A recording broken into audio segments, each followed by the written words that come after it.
on Weston Trades heading into this week?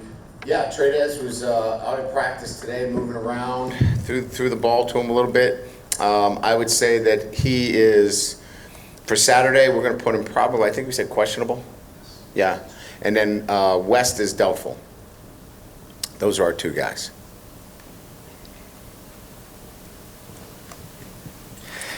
Brian, I'm not sure how much you saw of it, but Florida had an assistant coach that was suspended 3 games. Just what did you make of what you've seen of that situation that happened pregame this last weekend, and is 3 games enough for what took place? Yeah, I mean, our commissioner has a better sense on, issuing those penalties. For me, we just wanted to make sure that our player was safe and that he was okay.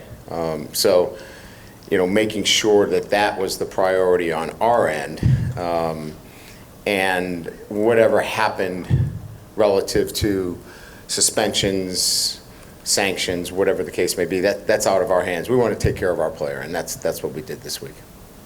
Brian, I know you addressed it yesterday on the teleconference, but could you kind of list maybe your thought process, pros and cons of playing Garrett this week, and why you decided to go the way you did? Because he's feeling good. We had to limit a lot of things that we did the first 3-4 weeks, and he's finally coming to practice feeling good and getting into a good rhythm. This is his best week of practice. So we want him to go and play the game at a level where he's comfortable, and to hold him back really at this point would not be the right thing for him, so he's excited to play because he feels so much better. And I don't want to say, hey, he's back to the Garrett Nussmeier, but there were a lot of things that he couldn't do, that he had to kind of adjust to, and it's good that he's back, and doing the things and throwing the football the way he feels and comfortably. So no pitch count? No, I don't think we go into it with that thought process. I think we go, let's play Garrett, let's see how this thing goes, and then make adjustments during the game. You spoke a lot about third downs earlier this week and just kind of y'all's preparation for this weekend. Just what would constitute a successful weekend for you in that respect, and what you want to see from your team on third down? Well, I think we all know what the national averages are. We've been quite above that, relative to success rate. To me, it's picking up first downs in third and short. I think that is what we're looking for, is that we convert in those situations, and we weren't as successful. So, if you're in a lot of 3rd and 10s, you're looking at other issues, right? How did you get so far behind the chains? So, in one respect, we stayed ahead of the chains in most instances, but now you got to go convert in short yardage. So, I think short yardage conversion needs to be a high percentage for us, and it should be. Coach, speaking about, since we're on the topic of offense, what signs of improvement have you seen from your offense in practice this weekend? I think they're just really focused on, being technically sound. We have a lot of players that are, they don't have a ton of experience. So, really making sure that technique that they need to use on Saturday is present during the week, and being really demanding that's what they pay attention to. And I thought they did a great job this week of really paying attention to the details associated with playing with offensive line. Just being a big guy out there and throwing yourself around is not where we need to be. We need to be technically sounder in everything that we do, and that was our focus this week. Brian, a lot of people are reporting that the SEC is going to announce the new scheduling situation on Tuesday. Yeah, I heard that too. Three annual opponents, and yes, whoever else you're going to play in 2026. I'd love for you to tell us who you're going to play, if you know. But how involved have you been with the process, or been made aware of the process? It's been an open conversation in every meeting that we've had with the athletic directors and any of our SEC meetings, whether it's the fall meeting or the spring meeting or the summer meeting. It's been constantly at the top of the agenda. So everybody's quite aware of, what is out there. The athletic director here knows what it is, but the head coach doesn't. And look, I've said this from day one. I think you can make a case for a half dozen teams, that would be that natural rival. But there's other teams that want those games as well.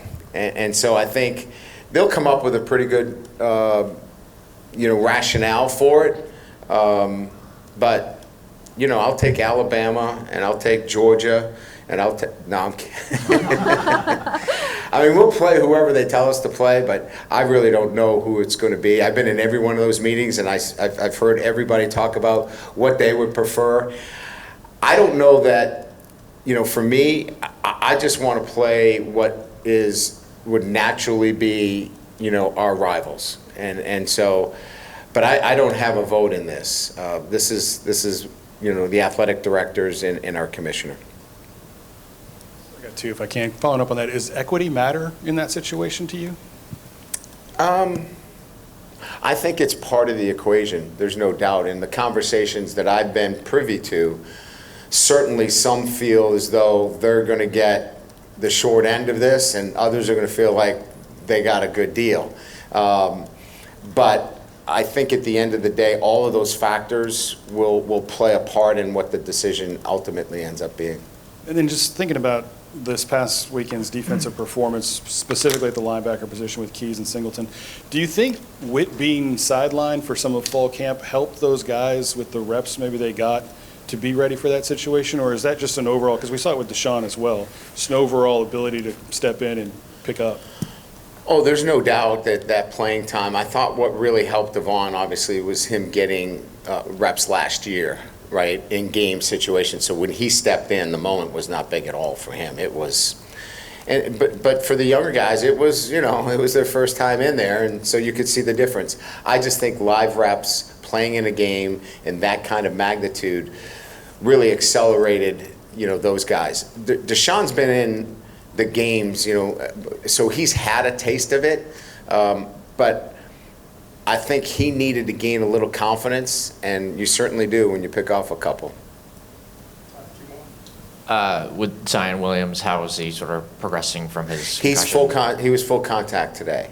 And among some of those younger guys with the freshmen, who are some guys you want to be able to insert into this game at some point to, see I love you, Koki. I mean, I just don't think in those terms. We'll be prepared, right, to, play whoever is necessary in those times. But I really like the way Brown is practicing at defensive tack. Mathis those two guys are really good players, and they're going to be really good players here. I like the way they're competing. C.J. Jackson's been awesome. Kalaj Cobbins, Carpenter, all those guys that haven't got a lot of work. Would it be great? Yes, but I can't think that far ahead, and my focus is so much what's right in front of me. But Mathis has actually earned some time in some of these games. So what has he sort of done to earn this playing time, despite the fact that it's a really deep defensive tackle room? I have an old adage about how do you get a defensive lineman off of a block, and you just yell louder, get off the block. My point being, sometimes he just has a good feel of shedding offensive linemen, and did that without much teaching. He came in right away and had those natural instincts. And I think sometimes that's what accelerates some of the young players. They just have a natural instinct to do the job that they're asked to do. And they kind of move ahead of everybody a little bit. And then as those guys get some experience that didn't have maybe that trait, they come along. And that was Mathis. He just had that natural trait.